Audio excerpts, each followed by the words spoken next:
সরকারের কাছে আমাদের স্পষ্ট দাবি, এরা যত টাকা জনগণের চুরি করে দেশে কিংবা বিদেশে জমা করেছে, পাচার করেছে, সবগুলো উদ্ধার করে রাষ্ট্রীয় কোষাগারে ফেরত আনতে হবে। সুপ্রিম কোর্টের বিচারক এজলাসে দাঁড়িয়ে তিনি বলতে পারেন যে আমি হচ্ছে শপথবদ্ধ রাজনীতিবিদ। লজ্জা! একজন বিচারক যখন শপথ নেন বিচারক হিসাবে, তখন তিনি বলেন যে আমি কারো প্রতি কোনো পক্ষ বিপক্ষ অবলম্বন করব না, আমি সম্পূর্ণ নিরপেক্ষ থাকব, কারো প্রতি আমি অনুকম্পা দেখাবো না এবং কারো প্রতি আমি বিরাট ভাজন হব না। যার যেটা পাওনা বিচারের মাধ্যমে আইনের ভিত্তিতে সে সেটা পাবে। কিন্তু বিচারক যখন বলে আমি শপথপত্র রাজনীতিবিদ, আমি অমুক দলকে অন্তরে ধারণ করি, তার পক্ষে কি আর সুবিচার বাংলাদেশের মানুষকে দেওয়া সম্ভব? হ্যাঁ, সেই বিচারকদের কেউ কেউ এদেশের নন্দিত গর্বিত মানুষগুলোকে ফাঁসির রায় দেওয়ার পরে টকশোতে গিয়ে বলতেন অমুককে আজকে ফাঁসি দিয়ে এসেছি, সাইদি সাহেবকে ফাঁসি দিয়ে এসেছি, মৌলানা নিজামীকে ফাঁসি দিয়ে এসেছি, আলী হাসান মুজাহিদকে ফাঁসি দিয়ে এসেছি, নাম ধরে ধরে বলতেন। তিনি একজন বিচারপতি, তিনি টকশোতে যাবেন কেন? তার তো রাজ্য হলো বিচারাঙ্গন, এর বাইরে তো তার কোনো বিচরণ হওয়ার কথা না। তিনি যদি রাজনীতি করতে চান তাহলে বিচারকের আসনে রিজাইন করে আসা উচিত।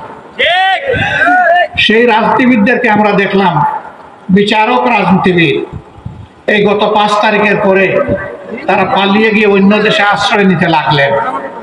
তারা সিলেট সীমান্ত দিয়ে পার হওয়ার জন্য গিয়েছিলেন, কপাল মন্দ, তারা যেতে পারেন নাই, জনতার জালে তারা আটকা পড়ে গেলেন। জনতা তাকে জঙ্গলের মধ্যে আবিষ্কার করলো, জিজ্ঞেস করলো জনাব আপনার নাম? তিনি বললেন আমার নাম শামসুদ্দিন চৌধুরী। তারা বলল আপনি কি কালো মানিক? তিনি বললেন যে আমি সেই বিচারক। আপনি এখন কোথায় আছেন? বলে যে সম্ভবত আমি ভারতে আছি। বলে না গো শোনা, আপনি বাংলাদেশের জালে ধরা পড়ে গেছেন। তখন তিনি কলাপাতার উপর শুয়েছিলেন। হায়রে কপাল, আপনাকে এই জঙ্গলে কলাপাতায় শুইতে হবে কেন? এই কারণে তার অপকর্ম ছিল আকাশচুম্বী। এই জন্য সাহসের সাথে বাংলাদেশে থাকার সাহস তিনি করেননি। পালানোর পথ খুঁজেছিলেন, সেই পথ ধরতে গিয়ে তিনি আটকা পড়ে গেছেন। এরকম অনেকে পালিয়েছেন।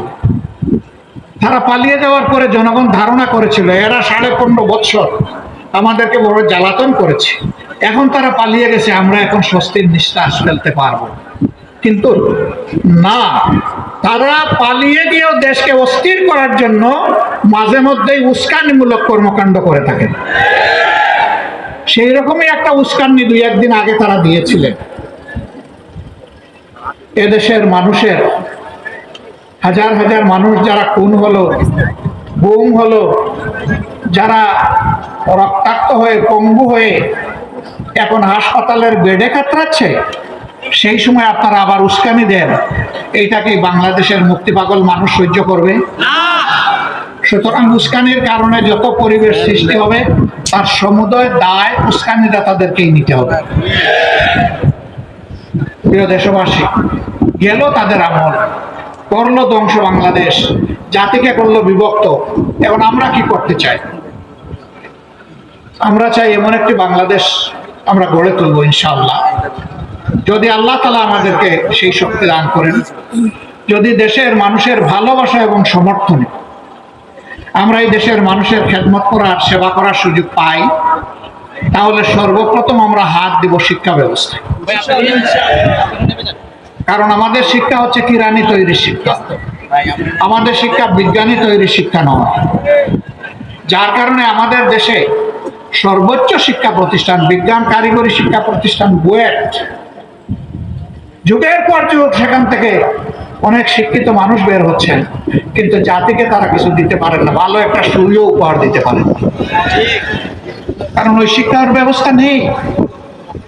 আবার যারা একটু শিক্ষিত হয়েছেন তাদের ক্ষেত্রে নৈতিক মূল্যবোধের অভাব থাকার কারণে তারা জাতির পকেটে আস্তে করে হাত ঢুকে এনে এবং পকেট খালি করে, পকেট লুণ্ঠন করে ব্যাংক ডাকাতি করে সমস্ত অর্থ তাদের কূটপুত্রের জোরে বিদেশে তারা পাচার করে দেয়। 15.5 বছরে দেশ থেকে বিদেশে 26 লক্ষ কোটি টাকা পাচার করা হয়েছে। তারা দেশে থাকা অবস্থায় অনেক সুন্দর সুন্দর কথা বলতেন। কারো কারো কথা শুনে মনে হতো তিনি বোধহয় এ যুগের তাপসী রাবিয়া, কারো কথা শুনে মনে হতো তিনি বোধহয় হাসান বসু। কিন্তু এখন তারা দেশ থেকে পালিয়ে যাওয়ার পরে, আত্মগোপনে চলে যাওয়ার পরে, জেলে ঢোকার পরে এখন যেখানেই তাদের উপরে হাত পড়ছে সেখান থেকে দুর্গন্ধ বের হয়ে আসছে, সেখানেই অবৈধ সম্পদের খনি বের হয়ে আসছে।